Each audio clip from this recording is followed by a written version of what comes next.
Utah Jazz head coach Quin Snyder announcing that he will step down tomorrow. And as we continue to talk about Phoenix Suns continuity, what can the Suns learn about the unwinding of Utah's little mini era here that will inform if they can stay at the top of the Western Conference going forward? Talk about it on today's Locked On Suns.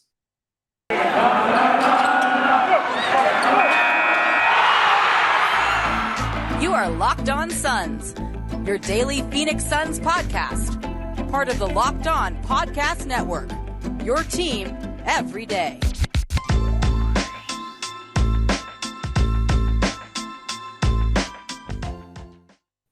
We are back. This is Locked On Phoenix Suns. We are part of the Locked On Podcast Network, and I'm your host, Brendon Kleen, a credentialed media member covering the Suns for the past 5 seasons and a writer at Suns.com and Dime Magazine. Thank you for making Locked On Suns your first listen today and every day. Welcome. Happy Monday. And I am appreciative of each and every one of you who continue to tune in. Hit subscribe on your favorite podcast platform. Hit follow. And if you are finding us on YouTube, the best way to listen to Locked On Suns, go ahead and hit that subscribe button right below here as well. And leave me a comment. Do you think this Utah Jazz situation has anything to do with the Suns? Is there anything to be learned? And if so, what do you think those lessons are? I'll dive into mine in just a second. First, today's show, guys, brought to you by BetOnline. BetOnline has you covered all year long with more props, odds, and lines than anyone else. BetOnline, where the game starts. So, Quin Snyder stepping down. I think it's like 8 seasons as the head coach of the Utah Jazz. Really the end of an era. I mean, it's 8 seasons. There was the Gordon Hayward era. There was the Donovan Mitchell era. Snyder was there the whole time. And so it's a big change in the Western Conference. It's a big change that might not seem like it affects the Suns, might not seem like it affects the Warriors, who are about to compete, who are competing for a title, just one game too. But it does matter. I talked last week. I've been talking about continuity a lot, and that's really the biggest reason that I want to talk about Quin Snyder, the Jazz, the Western Conference in general. That'll be the whole kind of focus of the show today. Continuity and the hierarchy within the West, because I continue to believe that the lesson, more so than anything else, about the outcome of the NBA playoffs this season is that in the era of player movement, in the era of versatility and just incredible talent up and down the NBA, continuity, chemistry, culture, those things are continuing to matter. They've always mattered, maybe even mattering more because it's harder to come by. So with Quin Snyder stepping down, we now have what I want to call the continuity 5. All right. So the Jazz used to be in there, used to be the continuity 6. The Suns are in there. And what that group is the teams in the league that have had a head coach, a basketball operations lead, so general manager or higher title than that, and then a franchise player, a franchise cornerstone player, all of those 3 together for at least 3 seasons. So the Celtics and Nuggets were in that group until recently. The Celtics with Brad Stevens being elevated to general manager, and then the Nuggets with Tim Connolly leaving. Those group 2 would have been in there. The Jazz would have been in there before Snyder left. So who are they now? The continuity 5. Well, the Suns. Point of me bringing this up on a Suns show here. Obviously, James Jones, Monty Williams, Devin Booker just completed season number 3 together. Monty actually is the lowest amount of time here. James and Book have been together for 5 years, 4 as a general manager. The other 4 teams in the continuity 5, aside from the Suns, the Grizzlies, which is actually pretty surprising. They all are exactly 3 seasons, but they are 3 seasons. The Bucks, not a surprise. And then 2 conference finalists in the Heat and the Warriors. So those teams probably don't come as a surprise. Actually, Jimmy Butler is only just now finishing his 3rd season, so he's just on the cusp as well. Really, it's the Bucks and the Warriors who have blown that 3-season thing out of the water. The others are just hanging on by a thread. It's pretty incredible. I guess maybe the Spurs are in there, actually, because the general manager and the head coach have both been there for so long. But I don't know who you would call their franchise player, so that's a little different. DeJounte Murray, I don't know. I don't remember when he got drafted, 2018, 2019. I guess they're actually in there, too. Donovan Mitchell, already in the aftermath of the Jazz leaving this continuity group and Quin Snyder stepping down, is already throwing his weight around. So you saw Adrian Wojnarowski tweeting something that basically says Donovan Mitchell wants to have input. He probably understands that, staying in Utah might still be best for him in the short term, but he wants to have more control, is what it seems like. And so he wants to have a little bit of more than a little bit. He wants to have a pretty big hand in deciding who the next coach is going to be. I'm not going to get into the Utah stuff, but that leads me to what my point again is with the Suns. Not only are they in that very, very upper echelon of continuity in the NBA, but they are also so lucky to have never dealt with Devin Booker playing this card. Booker never leaked this type of thing to the media. He never, look, Donovan's lucky to even have had a coach for that many seasons in his career in a row. Book had a new one every season and still never did this. And I'm not even pointing this at Mitchell. It's just to show how precarious this whole thing is. You talk about Atlanta.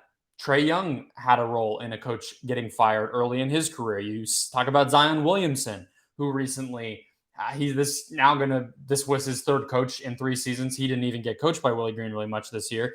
You'd expect Willie will be back next season. But both Alvin Gentry and Stan Van Gundy had a hard time getting through to Zion Williamson. This happens all around the NBA. The Suns got Booker's trust despite never really earning it. And they still never had to go through all of this. This is another reason, by the way, the Suns absolutely have to give Devin Booker the Supermax this summer. When you just look at how rare it is in the league to have the trust of a good relationship with your franchise player and have that franchise player continue to get better and better and better throughout the entirety of his early prime we're not even to Devin Booker's prime yet. The other lesson from this whole Utah thing, aside from that continuity stuff, the franchise player stability stuff, is that you cannot get complacent. So I'm not going to pretend to be a Jazz expert, but a very kind of initial look at this whole thing to me is that the biggest mistake Utah made was keeping the roster basically the same throughout the entire Mitchell era, which is 5 full seasons now, even though it feels shorter than that. 5 seasons. They lost in the playoffs year after year, never made the conference finals, and still kind of rolled along with a roster that wasn't working. So, early on, after Hayward leaves and they draft Mitchell, they have Ricky Rubio and Derek Favors in there, despite a pretty old-fashioned fit, right? Those guys, that's 2 non-shooters in addition to Rudy Gobert. That's a really tough thing to pull off.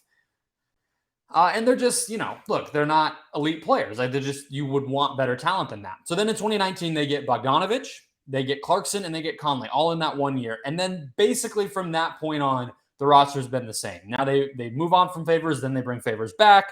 They do all this stuff, but at the end of the day, the starting group and the main backups are the same guys for 3 full seasons. And that's including a disappointing loss in the bubble to the Nuggets in that Murray-Mitchell duel in the bubble, if you guys remember. And then in 2021, the epic comeback collapse where Paul George, without Kawhi Leonard, beats the Jazz 2 times and wins that series to move on to the conference finals and play the Suns. So I think James Jones has to keep that in mind too.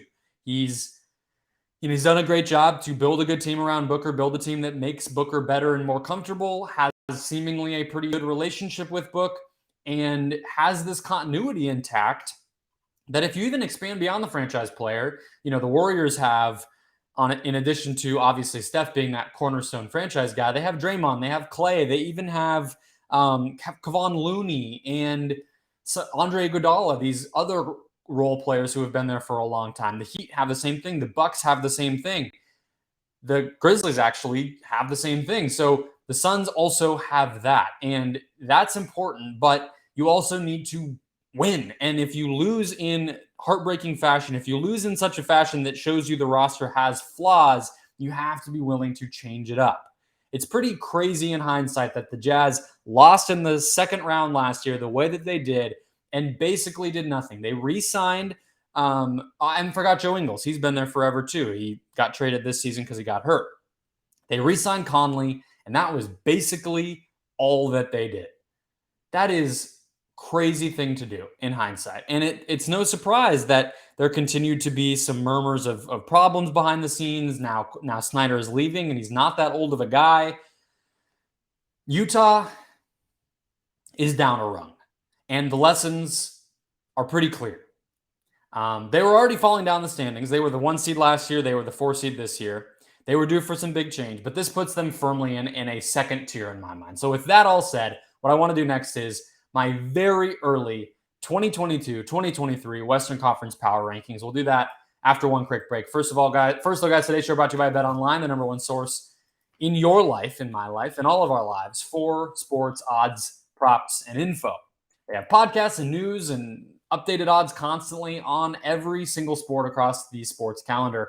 Basketball playoffs, NHL conference finals, you have the MLB regular season, and then, of course, constant fights in the MMA, UFC, boxing, all of it. Let's see what we can get here. I gave you guys the Cardinals regular season line last year, and that was just depressing. Regular season wins for the Lakers next season. The over-under is 46.5. Hit the under. You just got to keep your eye on it. Props, there's next season stuff already in every single sport, as well as finals and everything else. Live betting, esports, again, articles, news, podcasts, everything to inform the bets, place the bets, and get those earnings coming in. Head to the website today, guys, or use your mobile device to learn more about the latest trends and action. BetOnline, where the game starts. As I said, my very early 2022-2023 Western Conference Power Rankings, now that the Jazz are seemingly down a peg. We have the Warriors now, too, cementing themselves, I think is fair to say. You make the finals, that's cementing. So here's what I'm going to do. 1 to 15, top to bottom, then I'll give you some broader takeaways from all of it. All right? Let me actually do the opposite. Let me start at 15. The Oklahoma City Thunder. 14, the Houston Rockets. 13, the Sacramento Kings. 12, the San Antonio Spurs. 11, the Portland Trailblazers. I think that they don't have much of a roster right now, so that one was a hard one this far out. The Lakers also don't have much of a roster. Pelicans, number 9. Utah Jazz, number 8, which based on talent is probably unfair, but I think we are in for some more change in Salt Lake City, so I can't necessarily feel great about putting them any higher than 8. Mostly because of who's above them and the amount of sheer competitiveness that there will be in the West next season. You know, even the Pelicans being at 9 there feels crazy. You know, that's where they were in this regular season. And so basically what that's saying is they won't even be able to get higher than that this year. I could see them getting as high as 7. Right now, I have 7 as Minnesota. We'll see. I think they're another team on the upswing. It's hard to, feel bad about what's going on with the Timberwolves right now. They just got a new president. They have a great roster outside of, we'll talk about one part in a second. Number 6, I have the Denver Nuggets, and that's still mostly because of injuries. So that's been their sort of spot in the standings the past couple of years because they haven't had Jamal Murray, because they haven't had Michael Porter Jr. for some of that. And their roster has been puzzlingly poor, I would say, without wanting to pay a bunch of luxury tax money and all that stuff. So if Porter Jr., if Murray get back and healthy and great, I could see a pretty big uptick. But until then, we don't know. Similar, number 5, the Clippers. I think the Clippers have maybe the best roster in basketball when they're healthy, but that's been very hard to come by because both of their star players are injury risks. It's just a fact. Number 4 is where things get particularly interesting, and that's because I have the Phoenix Suns at number 4. And to be clear, these power rankings are not what I think the standings will be, but they're more so, the best path toward a championship as things stand right now. So number 3, I have the Mavericks. And that's sort of just the recency bias thing. That's sort of just the respect thing, but the Mavericks just beat the Suns in a playoff series. So it would feel pretty silly to me to turn right back around and put the Suns ahead of them. That would just be ignoring the outcomes. If we didn't need to pay attention to the results of the series, then we wouldn't have played any games, and we just would have said the Suns won the series. Like that has to be taken into account, even if I still feel like the Suns have a better roster than Dallas overall, and I still would maybe pick them if they matched up in the playoffs again next season. I might take the Suns. But right now, I think you just have to have Dallas there. So I have them at number 3. Number 2, I have the Warriors, which is maybe a little bit of an upset in and of itself. You probably already know who I have number one because it's the only time I haven't said. But as much as I think the Warriors have been awesome, I do think that there's a little bit of they are an older team.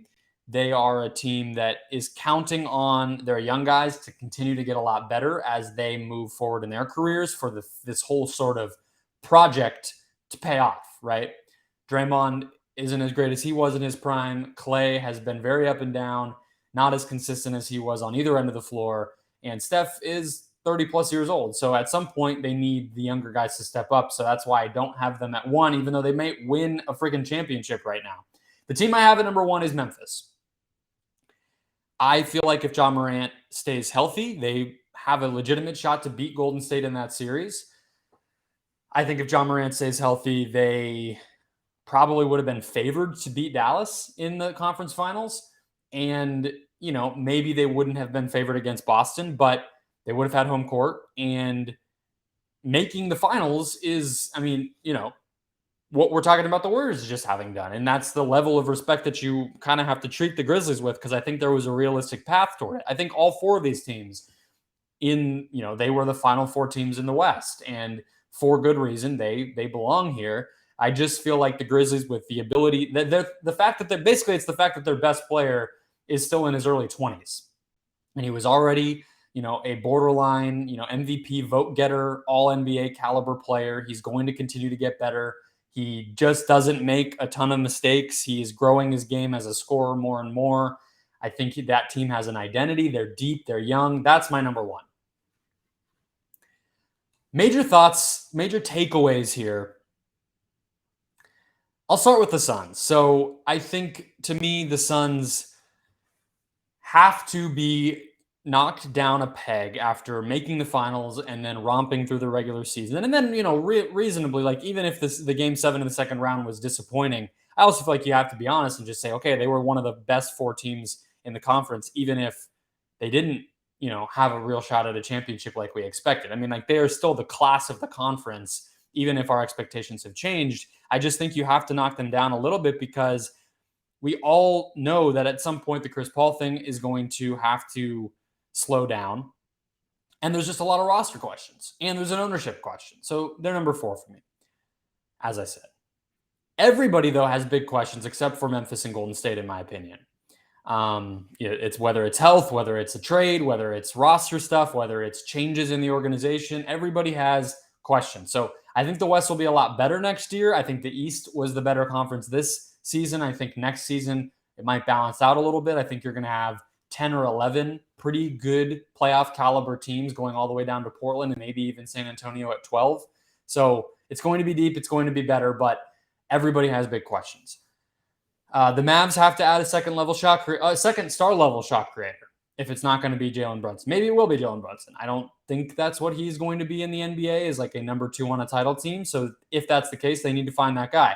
Clippers and Nuggets, they might be the 2 best teams in the conference next year if they're fully healthy and their guys can come back at 100%. But that's a lot to ask. We haven't seen that from either one of these teams for multiple seasons now.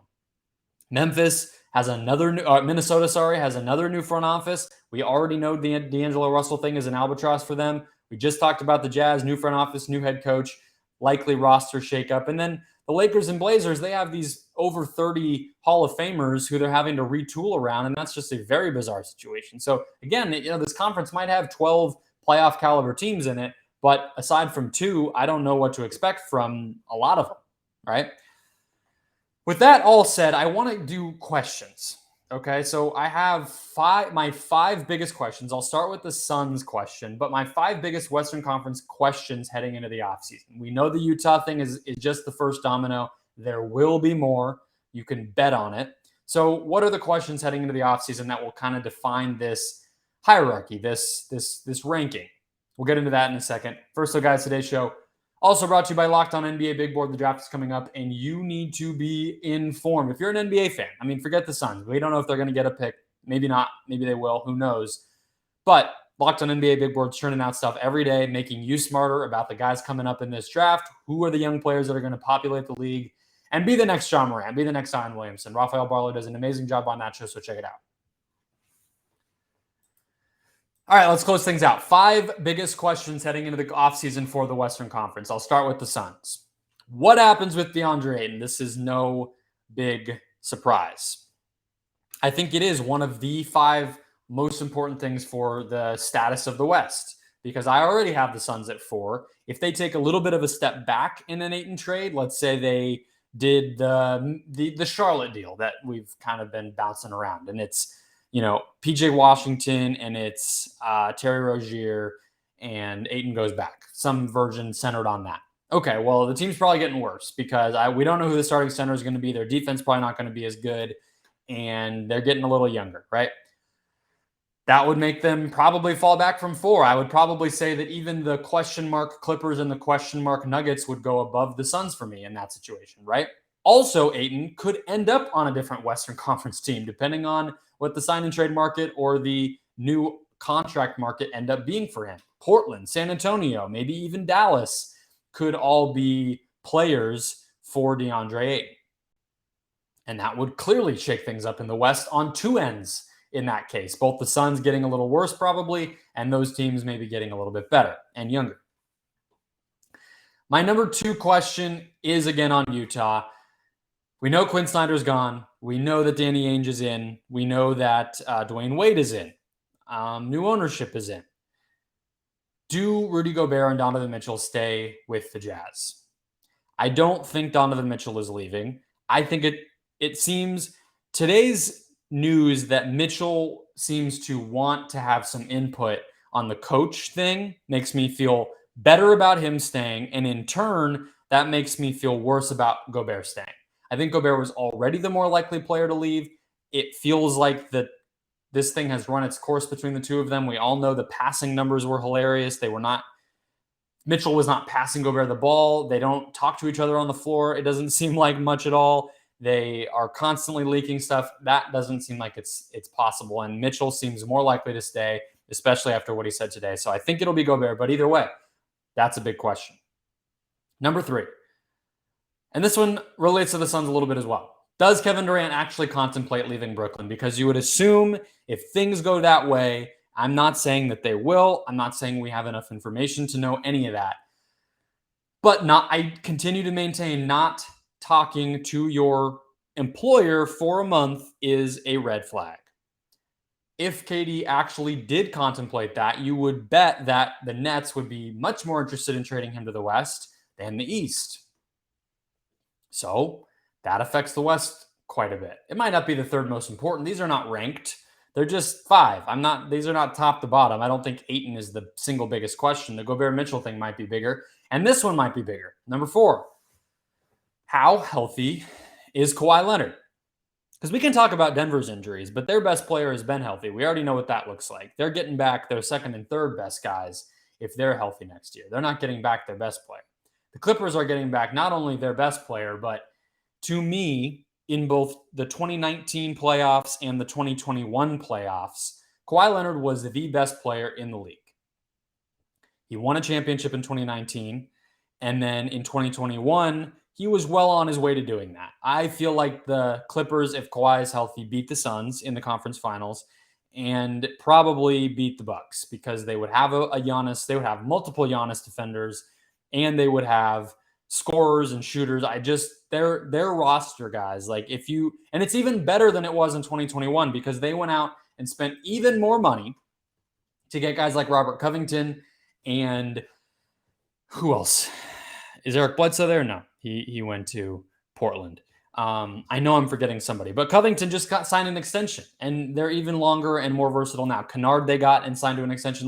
That roster is freakishly stacked. And if Kawhi Leonard is full Kawhi Leonard, even the guy he was in 2021 prior to the injury in the 2nd round against Utah, he is maybe the best player in the NBA, and that team could finally romp their way to a title that we've been waiting for since they both joined up there in 2019.